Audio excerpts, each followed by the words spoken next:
John Williams, one of the most prolific composers of Hollywood. He has composed for TV and film for over 7 decades.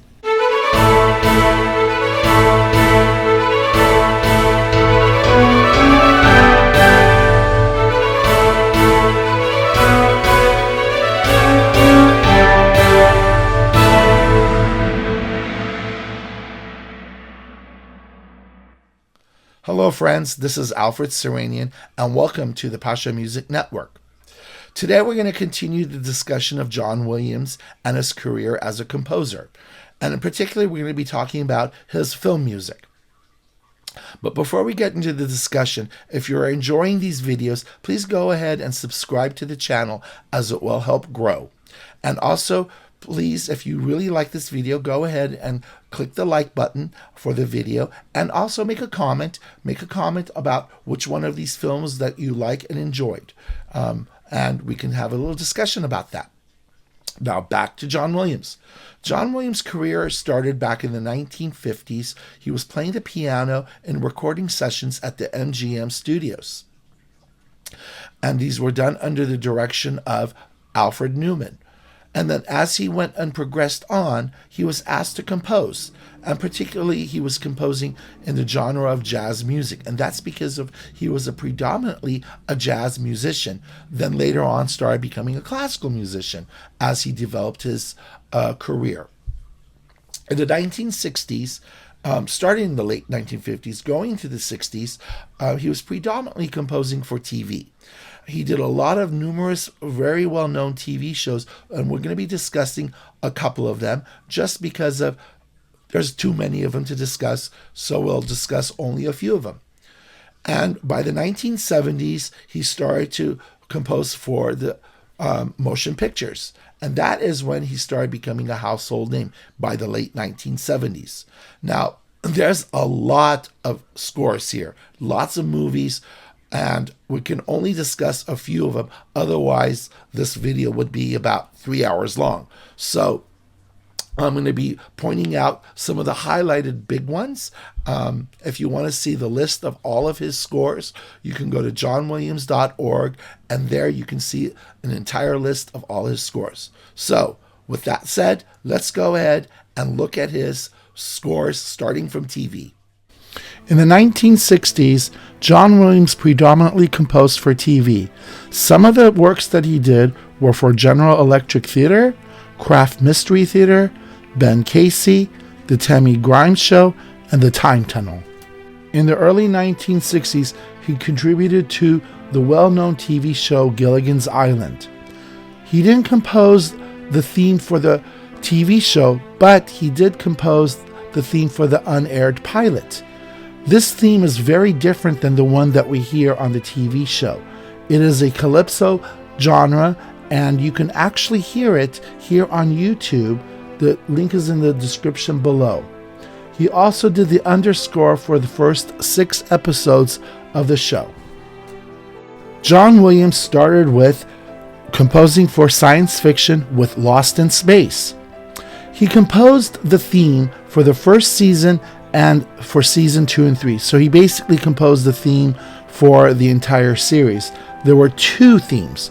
Season 1 had 1 theme, and then the second theme was used in season 2 and 3. He also did the underscore for the first 6 episodes of season 1. The theme in season 2 and 3 was also used in the Netflix original series on the remake of Lost in Space. In the late 1960s, he also did the music for the TV show Land of the Giants. Although he was scoring for feature films in the 1960s, it was not until the early 1970s that he started to becoming well known for film music. It all started with these 3 disaster films: The Poseidon Adventure, Earthquake, and The Towering Inferno. Now, in this year is where John Williams was the one accredited for bringing the orchestral sound back to the silver screen. Even though there was films prior to this, but what he did is he brought back the traditional Hollywood versions with the leitmotifs and the themes for characters and places. And that is what he was known for with these. And then from here on in, he started becoming known for this, and his career in film music started to boom from here on in. And after the disaster films, John Williams started the biggest collaboration with director-composer in Hollywood. This is his collaborations that began with Steven Spielberg. In 1974, he scored for the first film by Steven Spielberg, The Sugarland Express, starring Goldie Hawn. And from here on in, Steven Spielberg went back to him again to score for Jaws in 1975. And Jaws is the one that he started becoming known to the public because of that wonderful theme he composed for Jaws. Now this here is what got him known by the mass public, because they loved that theme. It was a very prominent theme in a film. And then from then on in, he scored also for Close Encounters of the Third Kind for Steven Spielberg in 1977. And here, not only did he use the leitmotifs, but he had that 5 theme that Close Encounters uses that to this day is very well known. John Williams' collaboration with Steven Spielberg then led him to one of the biggest film franchises that has ever existed. In 1977, John Williams scored George Lucas's Star Wars. This was the most monumental science fiction film in the history of Hollywood at the time. And John Williams contributed to it with his music, with a lot of leitmotifs that describe the characters, and also with that main theme, the Star Wars theme, which is also Luke's theme. This was then used subsequently in the future films, including Empire Strikes Back and Return of the Jedi.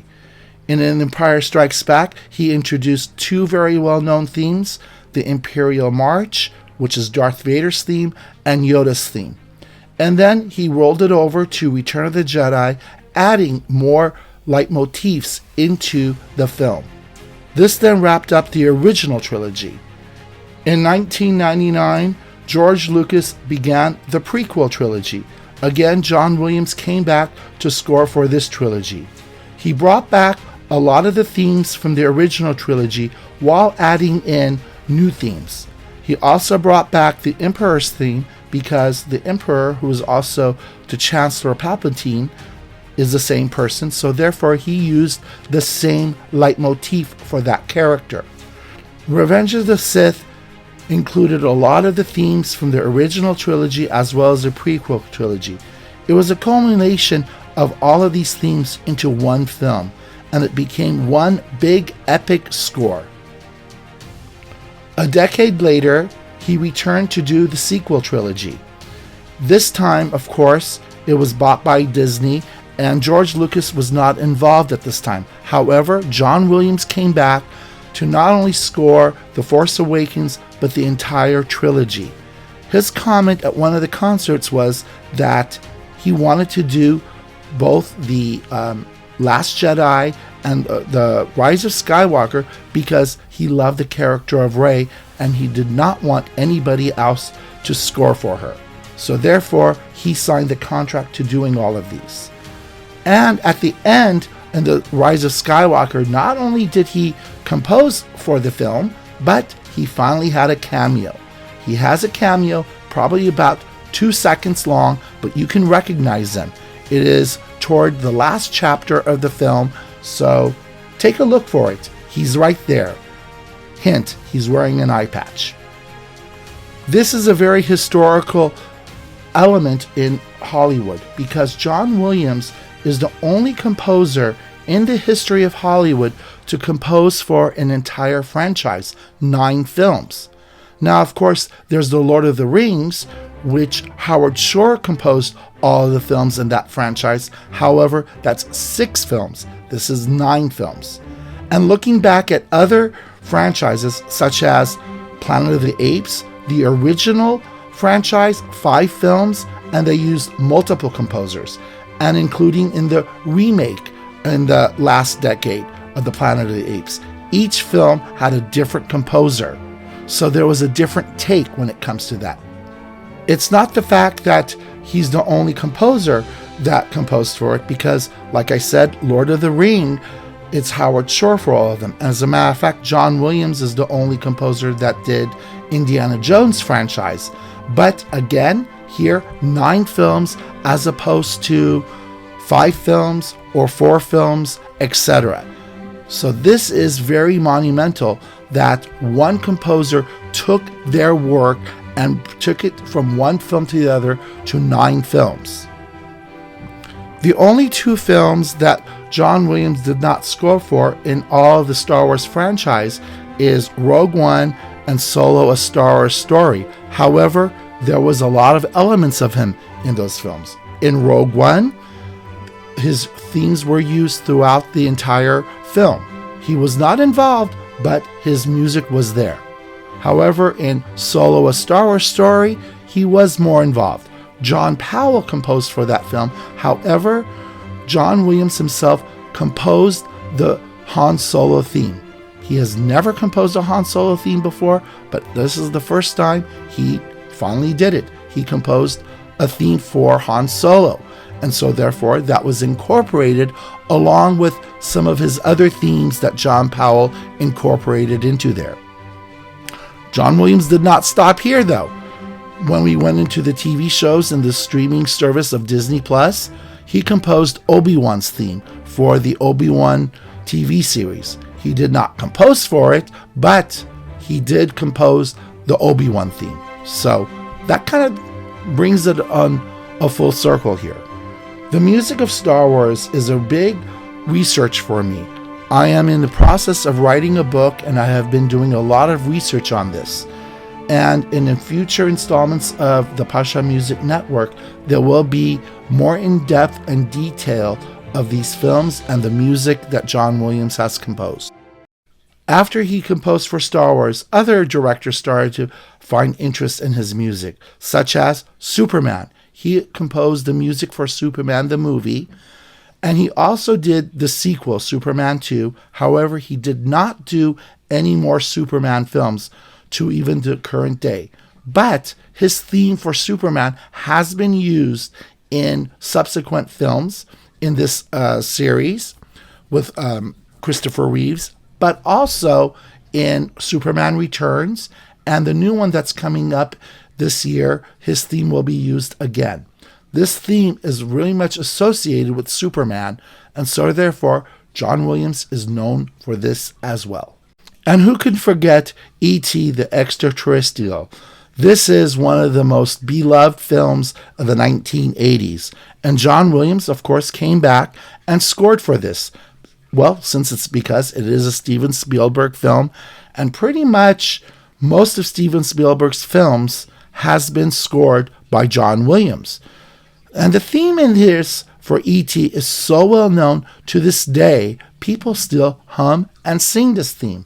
Literally, just out of nowhere. It is so tuneful that people still remember it and have a love for the film associated with the theme. Star Wars was not the only franchise that John Williams composed for Lucasfilm. He went on to doing the Indiana Jones franchise. The first 3 films in the 1980s, he not only worked with Steven Spielberg, but George Lucas. For the first time, after about a decade, he worked with both of them at the same time for all 3 of these films. In the last 2 films, The Crystal Skull and The Dial of Destiny, Steven Spielberg nor George Lucas were involved in both of those, but he did come back and he scored for it. And once again, the Indiana Jones theme is another beloved and well-known theme that people still to this day notice and listen and love and admire. John Williams scored for a lot of blockbuster motion pictures in the 1990s, starting with Home Alone. This is not a Steven Spielberg film, but yet it is a very well-known one and a very beloved holiday film. He did score, of course, for a lot of Steven Spielberg films, notably for Schindler's List and Jurassic Park and The Lost World. Even though after these films, John Williams did not score them to even the new ones, his theme was still used. And another, again, very tuneful, very beloved theme. And there were numerous other blockbuster films that John Williams scored for in the 1990s, including Hook, starring Robin Williams as the adult Peter Pan, JFK, Sabrina, Rosewood, Saving Private Ryan, and many other films. The first decade of the 21st century was a very busy time for John Williams. Not only did he score for the prequel trilogy, but around the same time, he did the first 3 films of Harry Potter. He composed the well-known themes for those, but after the 3rd film, he dropped out of doing it. And that's because he got so busy at the time that he just did not have the time. But the composers that scored for the subsequent films used his main themes in those, so they were incorporated in there. So a lot of times he is associated completely with Harry Potter, even though he did only the first 3 films. An interesting film that John Williams scored for is Steven Spielberg's The Adventures of Tintin in 2011. Now, this is a film that I didn't know about right away. I actually figured this out or found out about it when I saw a poster in one of my piano students' wall. And I just saw The Adventures of Tintin by Steven Spielberg and composed by John Williams. Quite an interesting one. And this is based on a comic strip from England. It is an animated adventure film that's based on the comic strip. John Williams has also composed for other media. In the 1980s, he composed the NBC News theme, which is known as the Mission theme. One other big collaboration that John Williams did is with Kobe Bryant. Kobe Bryant had a letter called Dear Basketball. He took this in and created an animation in 2017 and then went to John Williams and asked him if he would score for it. And of course, John Williams said, "Of course I would." And so therefore, this was another great collaboration he did with a basketball star. Not only was this an animation that you can actually find here on YouTube, but also it was performed live at the Hollywood Bowl in 2017 or 2018. I can't remember which year. I was there, and Kobe Bryant was a guest. While the film, the animation film, was being presented above the orchestra, Kobe Bryant was narrating it while John Williams was conducting the LA Philharmonic. John Williams also composed the music for Star Wars Galaxy's Edge, the theme park at Disneyland Resort, and also in Orlando, Florida. So whenever you go and visit Galaxy's Edge at both of these parks, you will hear John Williams' music, but not the music from the films, but the music that he specifically composed for the theme parks.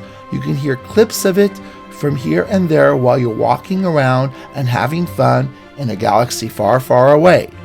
You can also listen to this music on YouTube, as well as streaming it on streaming services such as Apple Music.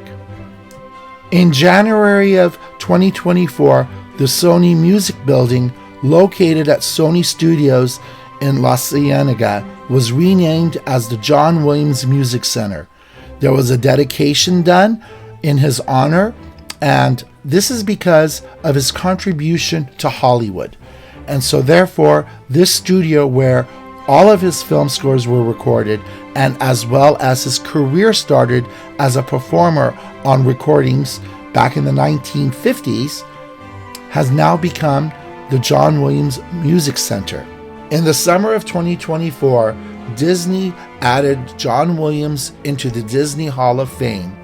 And in November of 2024, a documentary film was released on John Williams on Disney+.